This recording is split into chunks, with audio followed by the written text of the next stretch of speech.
La vente illicite des armes à feu était au cœur des préoccupations des sénateurs cette semaine à Yaoundé. Le ministre en charge de la Défense a donné la position du gouvernement de la République dans le cadre de la lutte de cette vente illicite des armes à feu. Des concertations ont eu lieu cette semaine à Yaoundé en vue d'apporter des éclaircies sur le double scrutin qui aura lieu le 30 septembre prochain, législative et municipale. Le cancer du sein, on en reparlera au cours de cette édition de la rétrospective de l'actualité. Comment se propage-t-il? Quelles sont donc les méthodes qui sont mises en place pour pouvoir éviter ce cancer du sein qui décime aussi beaucoup de femmes? Mesdames, Messieurs, bienvenue à toutes et à tous à la rétrospective de l'actualité ce dimanche sur les antennes de Canal 2 International, bien entendu. D'autres sujets sont à développer.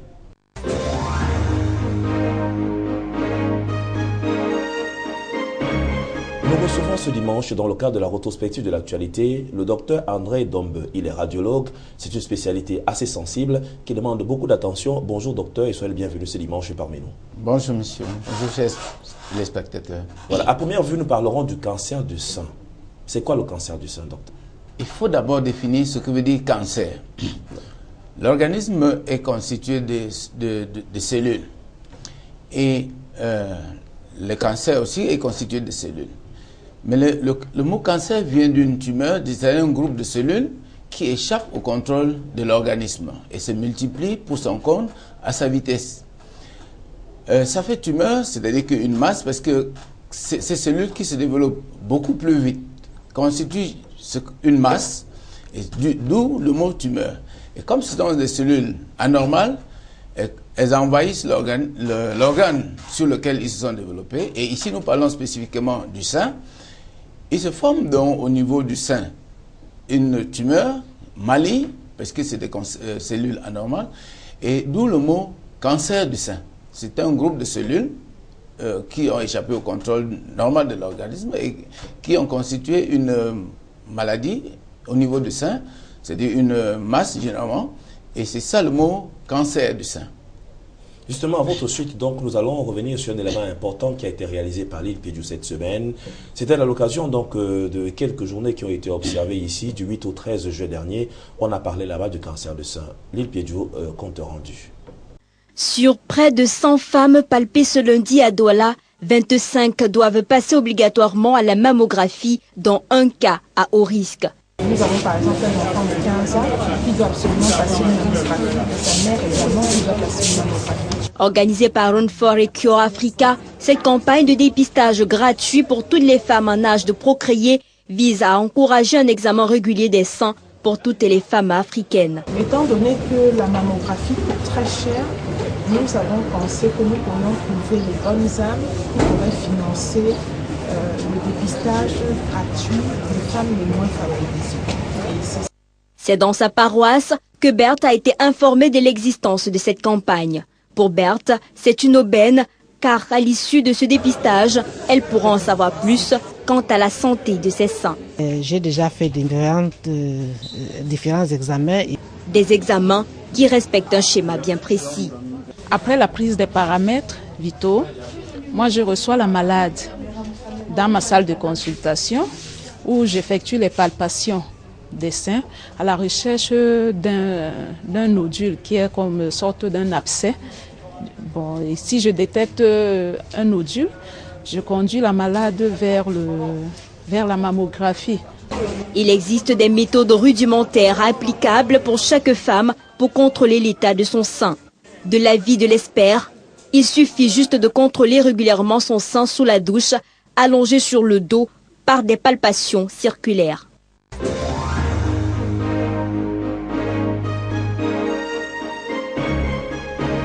Aujourd'hui, le cancer, on l'a vu dans ce reportage de l'île Piédiou, qu'il attaque beaucoup de femmes. Il y en a qui ne sont même pas au courant.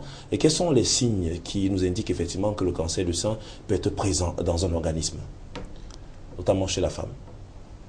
Non, pas nécessairement, pas absolument chez la femme. L'homme aussi peut être sujet, peut avoir un cancer du sein, parce que la glande mammaire existe aussi bien chez l'homme, sauf que chez la femme, elle est plus développée. Maintenant, le signe, malheureusement, comme beaucoup de cancers, le cancer est insidieux, il apparaît et surnois. Très surnois, il ne fait aucune douleur. Je dis toujours à mes malades qu'un sein qui fait mal, ce n'est pas un sein qui a un cancer. Le cancer du sein, la femme n'a aucune douleur. Et c'est rarement que... C'est un des buts de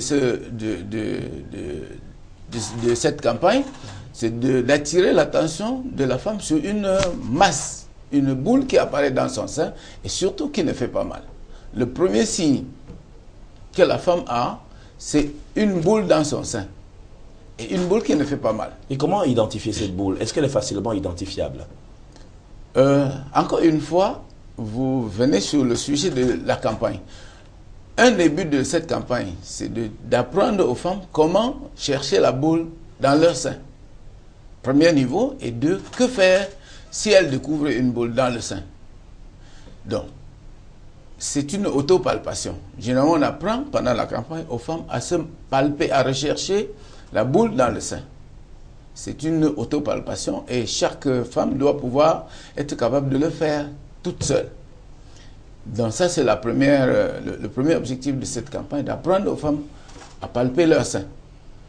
Deuxième objectif, c'est que faire si jamais on découvre une boule dans le sein.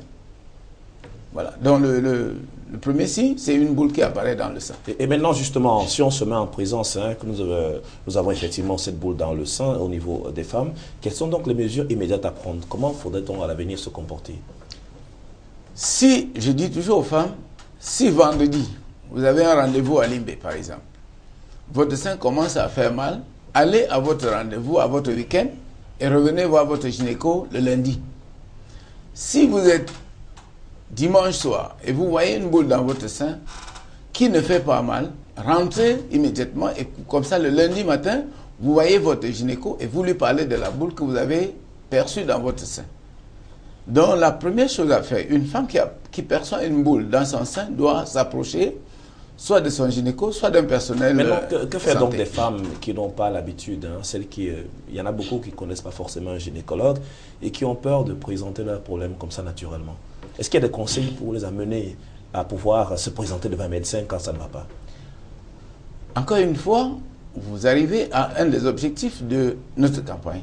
C'est de pouvoir faire que la femme domine, parce que le mot cancer, c'est un mot qui effraie. Mais le but, c'est de faire comprendre aux femmes qu'un cancer vu, par exemple un cancer de sein, vu au début, est guérissable. Donc, il faut que les femmes, on veut sortir de la tête de la hantise du cancer également et demander aux femmes, faire que les femmes puissent, si jamais elles perçoivent une boule dans le sein, s'approcher, se rapprocher d'un personnel médical, d'un médecin, même si c'est un généraliste, c'est déjà le premier pas. Il saura où l'envoyer. Et donc, il ne faut pas attendre, parce qu'on a vu des femmes qui ont perçu une boule dans le sein. Au départ, le sein est tout à fait normal, vous ne voyez même pas. Si vous ne palpez pas, vous ne voyez pas. Mais on connaît bien ces femmes qui ont les seins complètement déformés, complètement rétractés, qui ont grossi de manière anormale avec des suppurations. Et ça, c'est trop tard. Donc le but, c'est que la femme arrive à l'hôpital assez tôt pour qu'on puisse la soigner. Justement, nous restons donc dans cette perspective pour permettre à ces femmes de pouvoir comprendre et surtout s'autopalper, comme l'a indiqué le docteur André Dombe, qui est radiologue dans le cadre de cette émission. Nous allons tout de suite repartir avec Lil Piedjou, mais cette fois-ci, Lil Piedjou va nous permettre de comprendre à travers ce reportage comment se passe une journée de mammographie, quels sont les résultats et quelles sont donc les indications précises qui attendent les femmes qui se rendent donc dans des institutions spécialisées. Reportage. 10 voire 15 minutes. C'est le temps qu'il faut à un radiologue pour effectuer une mammographie, un test recommandé chez une patiente présentant les symptômes d'un cancer du sein. La mammographie, c'est une technique radiologique qui permet de faire des radiographies spécifiquement sur les seins pour essayer de voir s'il n'y a pas de lésions suspectes de cancer. Arrivé dans la salle de radiologie, sur un mammographe, l'inspection des seins peut commencer. La première des choses, quand elle arrive, il faut d'abord qu'elle se déshabille. Elle enlève aussi les soutiens. Et puis on la place sur l'appareil. On fait d'abord les premières faces, les deux faces là. Après on fait les obliques pour rechercher le cancer. Bon. Ensuite, j'y vais dans le laboratoire développer. Dès que je filme, j'ai ma cassette en main. Je place là-bas. Dès que je filme, j'y vais dans le laboratoire développer. Je sors les clichés ainsi. Les clichés sortis de la chambre noire et exposés sur un négatoscope, l'interprétation peut démarrer. Oui, ça c'est un cliché de face et ça c'est un cliché d'oblique. Chaque sein a donné droit à deux clichés. Et puis maintenant, on regarde la structure. Le sein, on voit le mamelon qui est là, et l'autre qui est là, là et là. Maintenant, on voit la peau, elle est très fine là. En principe, elle doit être fine comme elle est là. La mammographie est réservée exclusivement à une tranche d'âge bien déterminée. L'examen de la mammographie devait se faire chez les femmes à partir de 40-45 ans en montant. Les femmes âgées de plus de 30 ans doivent faire une mammographie au moins une fois par an.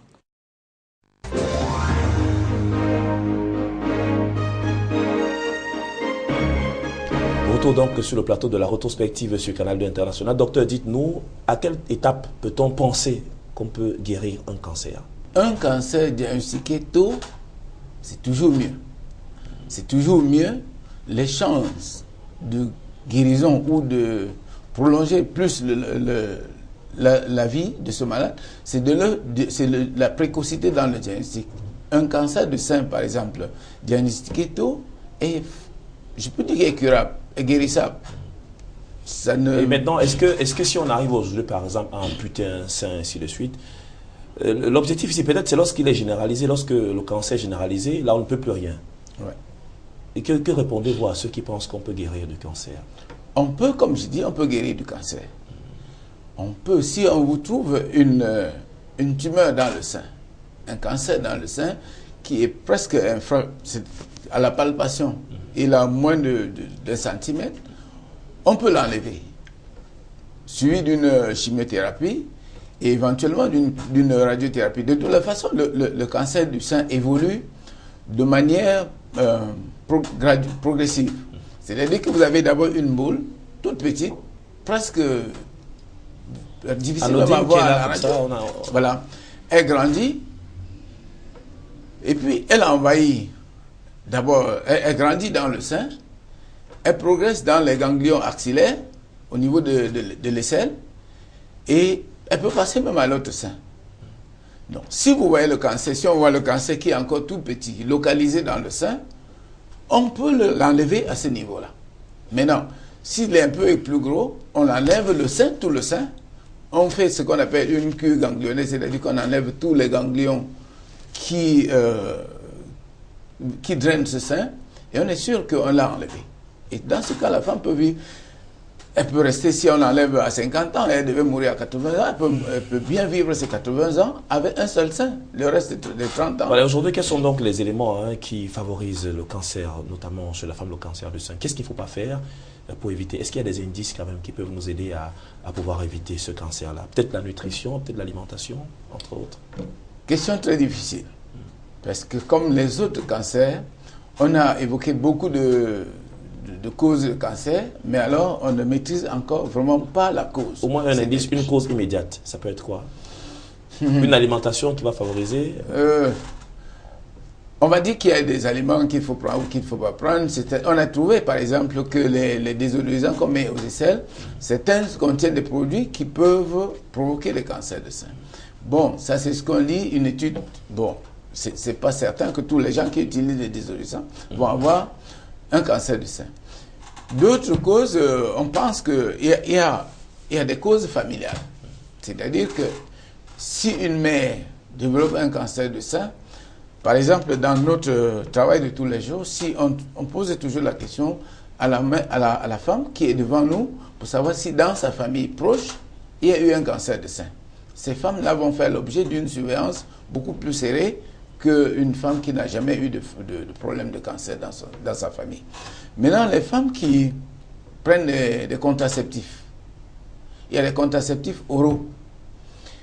Qu'on pense qu'à long terme, maintenant, quand la femme prend des contraceptifs dans son jeune âge, au moins elle est sexuellement très active, et puis qu'elle soit dans son mariage ou avant le mariage, elle a de fortes chances de développer plus tard un cancer de sein.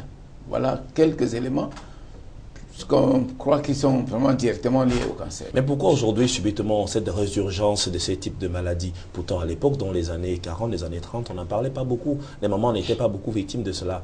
Ça peut être dû peut-être au changement climatique aussi, alors peut-être, comme je l'ai dit si bien en insistant, la manière de son alimentation, la manière de consommer ses aliments, peut-être.